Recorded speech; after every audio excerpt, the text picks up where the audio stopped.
అసలు cockroach Janata party ఆవిర్భావం వెనుక అసలు కథ ఏందో చూద్దామా. మహారాష్ట్రలోని ఔరంగాబాద్కు చెందిన దీప్కే డిజిటల్ మీడియా వ్యూహకర్త. అతను పూణేలో జర్నలిజం చదివాడు. ఆ తర్వాత బోస్టన్ యూనివర్సిటీలో పబ్లిక్ రిలేషన్లో మాస్టర్స్ డిగ్రీ చేయడానికి అమెరికా వెళ్ళాడు. 2020 నుంచి 2022 వరకు Aam Aadmi party social media సిబ్బందిలో ఉద్యోగిగా పనిచేశాడు.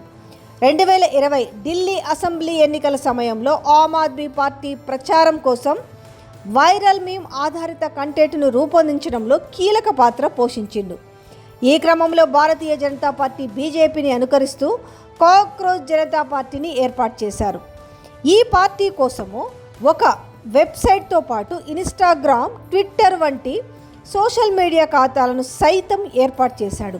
ఇందులో దీప్కే చేసిన తొలి పోస్టు బయట ఉన్న బొద్దింకలు, అందరి కోసము ఒక కొత్త వేదికను ప్రారంభిస్తున్నా, నిరుద్యోగులు, సోమర్లు, నిరంతరం ఆన్లైన్లో ఉండేవారందరూ ఈ పార్టీలో చేరేందుకు అర్హులని సదర్ పోస్ట్లో పేర్కొన్నాడు.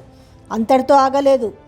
అదే రోజు కాక్రోచ్ జనతా పార్టీ .org అనే పార్టీ వెబ్సైట్ను వాయిస్ ఆఫ్ ద సోజే అండ్ అన్ఎంప్లాయిడ్ అనే ట్యాగ్ లైన్తో ప్రారంభించాడు. బొద్దింకలన్నీ ఏకమైతే ఏమవుతుందని ఎక్స్ ఖాతాలో పోస్ట్ చేశాడు.